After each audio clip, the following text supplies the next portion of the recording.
We were brainstorming about, what can we do to raise awareness about elder abuse. And so we started talking about some type of aging simulation that would sort of give that experiential type of opportunity to see what it might be like to really step in someone's shoes who were in that situation. When we called this the Extreme Aging Game, that we wanted to sort of concentrate in this simulation everything that you would not want to have happen.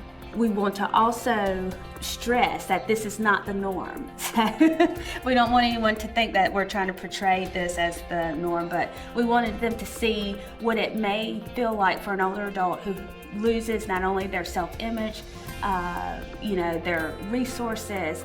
If everything's taken away from you and you're put into an environment that you have no control, how would you react? The goal of this game is to show that how can you be more personable and provide the quality of care to older adults living either in the community or a facility setting and still honor them and make sure that we are respecting their dignity and their rights. We want the students to sort of experience emotionally what is that like when someone does that to you. I felt so scared and so alone, and even though I knew this was just a game, it wasn't real, but the emotions were there for me. I honestly felt scared, and I just would not want anyone to feel that way. I almost felt as though I was trapped into a building that I couldn't get out of. Everything was saying, do this. There was no choices. The choice was taken away. The option of making decisions for myself was taken away. And so the whole simulation is 2 hours, but first part of that, they get a little introduction and some instructions, and then the last 30 to 40 minutes of that is a debriefing. And so they go from independent living to semi-dependent living to completely dependent living in the nursing home setting.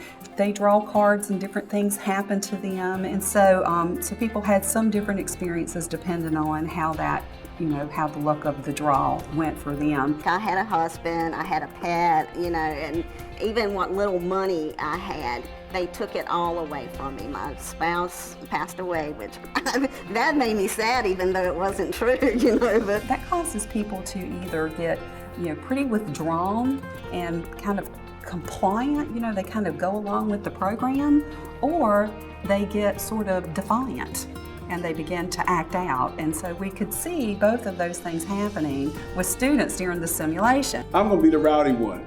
So I decided to be rowdy. Rowdy didn't get me anywhere. It got me bad food. It got me more medication. And then, oh, by the way, since you didn't go to the bathroom, I was forgotten in the bathroom. And it really made me feel as though if I was really, really a patient here, would someone actually treat a human being that way? Because the human services technology, the whole vast thing, even the mental health, that everyone matters. And I can't, in my mind, imagine someone being mistreated or put to those extremes, but it does happen. We didn't give them any forewarning of what to expect, so they had no education. And in real life scenarios, most older adults don't get any preparation to go into a home either. So you're going to come across those feelings of loneliness, withdrawal, despair. In the debriefing, we sort of get to help students see what that person had happened to them. And then, why is it people don't speak up, for themselves, why, that dynamic. It was depressing right then for me because the scenario that I was given is very possible. It was so much fun. I felt helpless. I think I gave in to being helpless. I wanted to walk out. I didn't want to be there. I was confused why they left me here this long. What am I supposed to do? Is this right? And that's how I feel about it. Did we make you feel helpless? Yep. That they understand what the rights are of residents, and that they can sort of remember what it felt like to be that resident and can be more empathetic with that person and kind of see them as an individual. And it shows why we all come together as a collaborative to do these things. So it's not done in vain. We're doing this, they're taking something from it, and I'm sure a little piece of everyone in that collaborative wants to cry when the student says that key thing that we want them to. So, but we're just so thrilled that we're able to do this.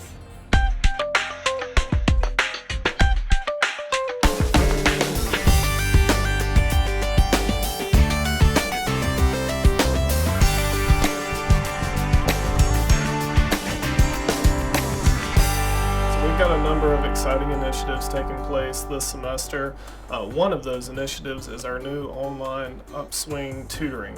And this tutoring is really unique because it offers students a chance to actually see their tutor. So it's like FaceTime, and so it's video based, it's audio based, and what's really unique about it is that students have a chance to reconnect with an Upswing tutor later on. Also on Upswing, we can use our PCC task tutors on Upswing, so that's another really unique feature about it, and we're just really excited to see where that goes and how it benefits students. Now especially, there's so many students going back to school, non-traditional students, students who are working a bunch of jobs, single parents, that kind of thing.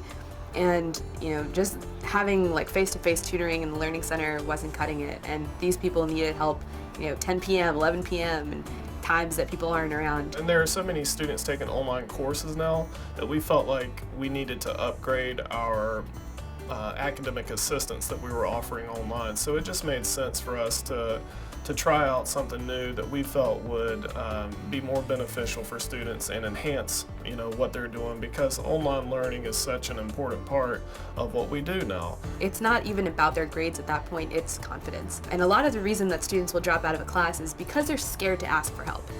And the best thing about Upswing is that they don't super have to let anybody know that they're doing it, and they're able to connect with someone who is completely separate from their school, zero judgment zone. That's probably one of those things that we've heard the most from students, at least at other schools, that are like, I love this service because I get the help I need without that judgment. We want to be flexible, we want to meet the students where they are, give them what they need so that they're better equipped. We do have some other exciting initiatives taking place this semester that we really have not done in the past.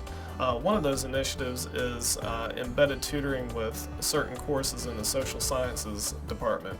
It's really exciting for us to be able to offer tutoring for the early college high school, and it's all based on collaboration and inquiry and the students really learning from each other. The tutor is more of a facilitator in this setup. We want a 7-to-1 ratio, and the tutor is actually a facilitator of questions.